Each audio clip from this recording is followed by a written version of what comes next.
Ini adalah dikatakan tauhid, karena tauhid itu adalah iman.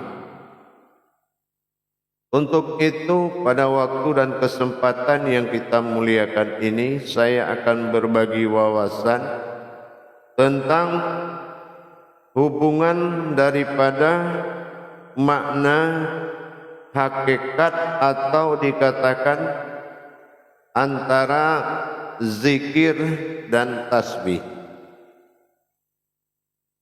Kadang kita dengar sebagian umat muslim tidak bisa melihat perbedaan di antara perbuatan zikir dan perbuatan bertasbih. Padahal dari perbuatan amaliyah yang dua ini sangat jelas perbedaannya, bahkan perbedaan itu lebih terlihat daripada kesamaan.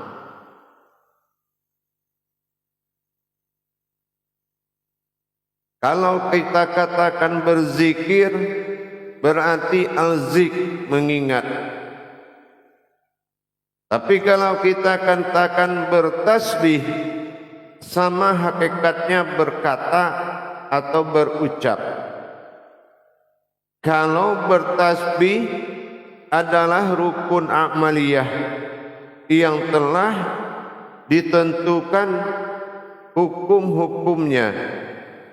Jumlah-jumlahnya itu telah ditetapkan dalam ketentuan, yaitu hakikat dari amaliyah tadi. 5.000, 1.000, 100 dan lain sebagainya. Itu pun dituju kepada makom. Setiap bertasbih dia akan menuju makom. Yang dikatakan menuju makom itu karena adalah sasarannya adalah melengkapi penyempurnaan daripada kodrat yang ada dalam makom tersebut, dengan tujuan yaitu amaliyah. Maka ini dikatakan bertasbih. Kita lihat juga wujud tasbih itu memiliki batasan-batasan hitungan. 33 kali 3 itu adalah batasan hitungan. Dan itu memiliki makna. Karena dia memiliki makna, maka jatuhlah itu yang dikatakan dengan amaliyah. Berbeda dengan kita melaksanakan pemahaman ibadah zikir. Kalau zikir adalah al-zik, mengingat. Kalau kita melaksanakan sesuatu yang kita ingat sesuai dengan makom zikirnya, maka ingatan ini tidak boleh bersekutu dengan kodrat lain. Tidak ada wujud sesuatu pun yang mendampingi dikala kita melakukan zikir. Mengingat sesuatu itu adalah setelah kita mendapatkan suatu pelajaran, yaitu tentang jabariyah ma'rifatullahnya. Pengenalan inilah, ma'rifatullah inilah yang akan membuka pintu zikrullah. Mengingat kepada Allah dalam tentunya kita mengkaji atau mentadabur daripada sebuah kodrat.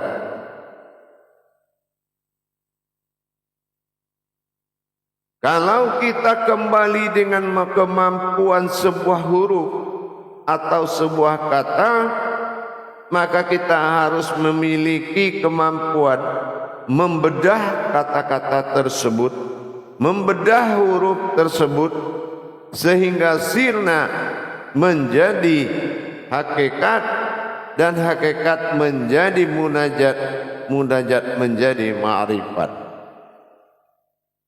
Tapi kalau kita belum punya kemampuan untuk mentadabur sebuah huruf, apalagi kata, maka itu belum dikatakan kita mengingat. Kenapa? Zikrullah itu harus melalui pintu gerbang yang disebut dengan ma'rifatullah. Harus jelas pengenalan dulu yang dibimbing oleh seorang guru. Wasilah Allah itu adalah umat. Jadi kalau kita mendirikan kodrat ibadah tadi, itu kembali kita mencari kodratnya pada diri atau umat keumatan diri. Mengingat azik memiliki rukun-rukun dan syarat-syarat tertentu, sama seperti amaliyah atau bertasbih, juga memiliki rukun-rukun hakikat yang tertentu yang telah ditetapkan dalam makom tasawuf, dalam makom tauhid, dalam makom tarekat. Jadi kalau kita tidak mengerti kiat-kiat dari zikir dan tasbih, maka kita akan mencampur adukan perbuatan dua yang berbeda ini. Inilah yang membuat tidak sampainya ke aras Allah perbuatan ibadah atau amaliyah tersebut. Kalau kita lihat umpama dari sisi kajian zikir, Allah, dalam hukum tasawuf disebut dengan aku. Allah asma dikaji dalam hukum adalah zat. Keakuan Allah ada pada zatnya. Zat inilah hayat, disebut rohani. Rohani inilah yang akan disaksikan. Rohani inilah yang akan menjadi pokok ingatan atau zikrullahnya. Bagaimana wujud tadi lahir dan berdiri, mewujud kepada rohani, disaksikan, dan itu akan menjadi sebuah wujud daripada ingatan. Inilah awal zikir adalah ma'rifatullah. Zikrullah berawal dari ma'rifatullah. Jadi para hadirin dan jamaah sekalian, kalau kita sudah mengerti tentang pemahaman perbedaan antara ibadah zikir dan amaliyah bertasbih, maka kita bisa mentajalikan dua kodrat tersebut dari sirullah zikrullah menjadi kodratullah bil amaliyah, menjadikan zahir bagi Allah dalam wujud keakuan sirnya. Ini akan bisa dikatakan zikir mawujud dalam bentuk awal amaliyah. Tapi kalau kita mengatakan amaliyah itu zikir, maka sungguh jauh perbedaan kodrat dengan yang kita akui. Jamaah yang dirahmati Allah rahimakumullah, kalau kita belajar bagaimana mendirikan hakikat di dalam diri dengan aras qudsi dan keramatnya Allah, maka itulah sandaran daripada zikrullah. Disitulah kita mengingat bagaimana wujud itu berdiri setelah ma'rifatullahnya dikaji. Tapi kalau kita ingin mengingat Allah, bagaimana dari ada dia, dari wujud sampai mawujud, dia berdiri dengan ketuhanannya, dengan sifat Tuhannya, tapi kita tidak bisa menyaksikan proses antara wujud atau titik berdirilah yang berkodrat daripada nur kasiyah tadi menjadi alif yang tersurat, arif nyata, butuh penyaksian dan pengakuan yang lebih kuat. Dan itulah yang akan kita saksikan, itulah yang akan kita ingat. Tapi kalau ma'rifatullahnya belum berjalan, ma'rifatullahnya belum terijab dan terbuka, maka kita tidak akan melihat, batin tidak akan melihat, sir diri tidak akan melihat. Terus yang mau diingat apa? Apa yang harus diingat? Adakah sesuatu yang diingat itu bisa sebelum dilihat? Nah, disinilah pemahaman dari tajalli ma'rifatullah yang akan selalu kita pelajari, sehingga kita bisa mengingat bagaimana tidak ada mawujud menjadi ada. Masa mengingat ini dengan melebur huruf yang dimunculkan dalam sa'ud matsani atau kalam ayat-ayat saktinya. Ilmu-ilmu qadrat hijahiyah akan dilebur dan akan menjadi pedoman ma'rifatullah dalam rangka menetapkan dalam pencarian Allah. Tapi kalau kita belum punya kemampuan untuk membedah atau mentajazus atau mentadabur huruf hijahiyahnya, maka kita tidak akan mendapatkan apa yang dikatakan mengingat. Leburnya sebuah wujud, ayat menjadi kauliyah, kauliyah menjadi munajat, munajat menjadi ma'rifat, ma'rifat menjadi wujud bilah itu tadi.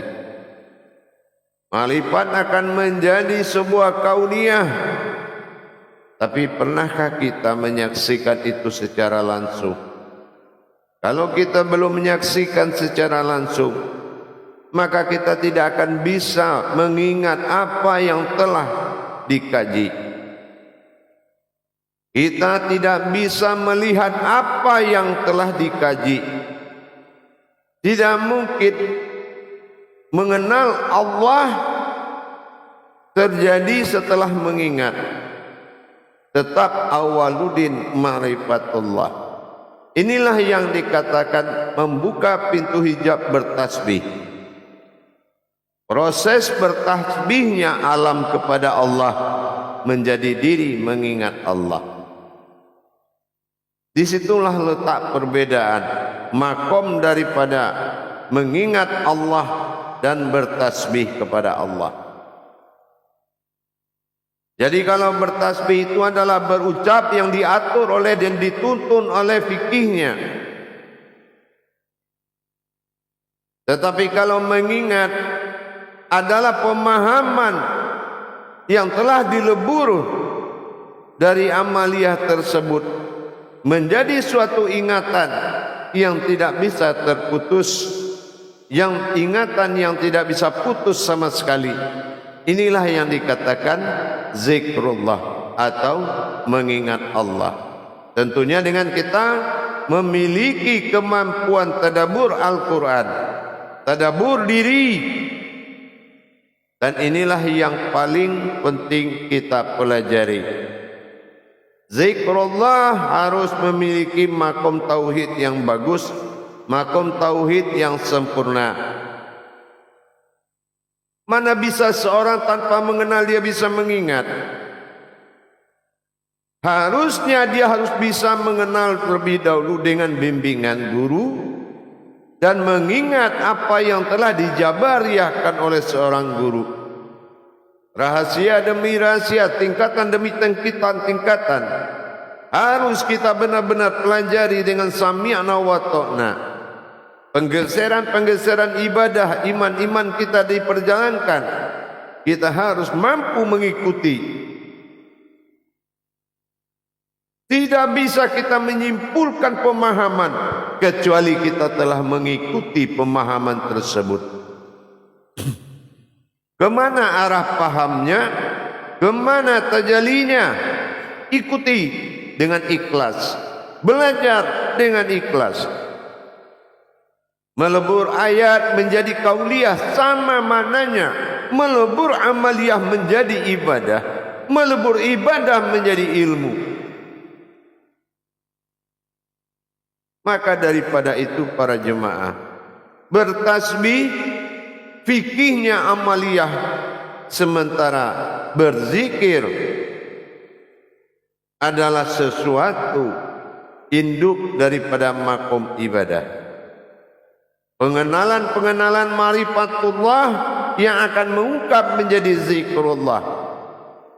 Maka mari kita belajar menerima dan mematuhi hak-hak dan kebatilan-kebatilan di dalam melakukan ibadah.